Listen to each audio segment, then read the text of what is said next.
What is up, ladies and gentlemen? Seabass with Vlogify here, and today I decided I wanted to share, or at least start sharing, some of the different effects that I utilize in my day-to-day footage that I post to you guys on Mondays. You know, anything that makes the footage look really cinematic and really good and nice and crispy, clean, good looking. So for starters, I'm going to show you an effect that I absolutely love, and I really actually want to start using it more so in my own videos. I haven't utilized it yet, but I'm going to start using it more. It's called the Parallax Effect. So Parallax Effect is essentially, in layman's terms, just a way of making, you're taking the same clip and you're going to end up splitting it, and the background clip, which is considered the background clip, is going to move in either a different direction, a different speed of some sort, than the foreground clip or the other clip that's in the main focus. This is going to create some crazy illusionary effect. It looks really, really cool.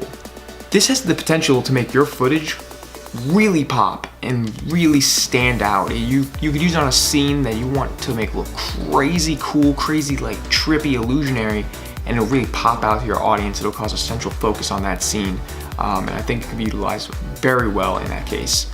So without further ado, let's jump right on in. So we're here in Adobe Premiere Pro. So for starters, what you're gonna wanna do is go up here, not QuickTime Player. You're going to want to do New and Sequence, or you could just do Command N. I really don't mind any of these settings. They could always be tweaked later, but I'm just gonna go with anything for Sequence 1. So with this, we have our footage right down here. I'm using some really old drone footage from my trip in Nashville, just because it has a good amount of sky in it. That's another thing. You're definitely going to want to have something that's controlled, that's really easy to duplicate. You don't want anything that has too many variables in it that can cause a very noticeable standout from the effect. This clip, the prime focus of this effect is to get it to stand out as looking like one clip that you recorded rather than edited together. Obviously, anybody with some form of, so we're going to change sequence settings just to match this. That's fine. Settings for the drone were a little different.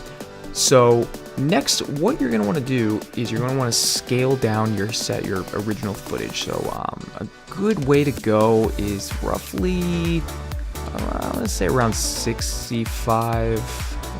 Yeah, that should be good.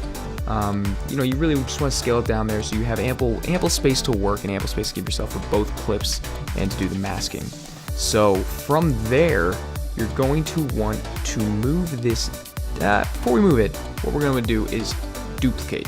So we're going to duplicate, simple short way, hold down Alt, click, pull up. Simple as that. Makes you a second set of clips without any sort of like right click, copy, paste kind of stuff. So with this first clip, you're going to want to move it down. That is upwards. That's not what I'm trying to do here. You're going to move it down so that the bottom, and you can probably see it a little bit. You're going to want to have the bottom just nice, snugly touching. I'm going to even it out at 730 there. And then this top clip, you're going to want to do the same, but you're going to raise it upwards. This way the top is, you know, just hugging. We're going to even it out at 355. That looks good. Looks about even. So from there, what we're going to do with this top clip now, is we're going to want to rotate it. That way, you know, it's kind of like they're on top of each other. We're going to set that at 180. You can always do negative 180 if you want, kind of like you see how you have the building on the top clip and the building on the bottom clip right here and right here. You're going to, if you want to do a negative 180, it'll keep those in line. It more so just goes to personal preference at that point. So now with this top clip, the next thing you're going to do is mess around with the opacity a little bit. As far as that, what you're going to do is click this little square, rectangle. We'll go to square. We'll say it's a square. So what you want to do, scroll down and invert it instead. So there you got that. And you're going to scroll this, bring this down right where that, right in between where that little barrier is. Right there, should do a little bit over. Oh, that's too far. Okay, right there. That's perfect. Okay, so what you're going to do here is go to these points. You're going to click Shift. You want to hold down Shift, that way it stays in a straight line. You don't risk, like, accidentally messing it up, trying to keep it all linear and whatnot. But to make it blend even better, what you're going to do is go to this little mask feather area. With this, you're going to raise that, whatever your clip's going to require, honestly. So I'm going to raise this up to about, let's go with about 350, looks decent.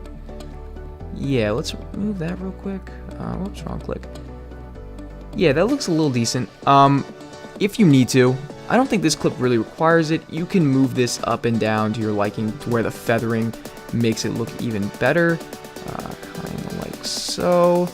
Actually, that's starting to look a tad better. Yeah, that looks good actually. So it did need a little bit of movement to it. So yeah, you got your feathering. So now that you have those two, that all set up like that, you're already pretty much there. What you're gonna want to do next is you can always mess with the speeds. I prefer just to give it that really cool look. This is already 22 seconds long, so let's speed this up a tiny bit. Both these clips, you want them to be the same speed, so it's got that really even look. Zoom in on this timeline a bit, and then, whoops, it's already double clicked, sorry about that. Then you're going to go down back to the speed for only the top clip. Again, personal preference, it can be the bottom clip, it can be the top clip, whatever, it could be both, whatever you want to do. You want to click the reverse speed. So I would show this to you. But I'm going to show like this dragging, because there's a bit of, as you can see, even while I'm dragging it, there's a bit of lag. It's got to render, and if you guys can't hear in the background, my computer is going absolutely haywire. So you got that now, and what you're going to do next is select both, do this little right click, and then you're going to go to Nest. This I'm just going to do pretty much what I named the first one. We'll do Para Example. Just whatever you want to name it, just to give it a good name. And then you're going to want to increase your scale just to make it match the screen. I think 155 looks good. And yeah, there you have it. That's essentially the basic. So I hope you enjoyed. If you did, drop a like below. I would really appreciate it. And drop a comment below with some tutorials that you want me to do on Premiere Pro, or maybe even After Effects. I suck at After Effects, but I'll give it my best shot.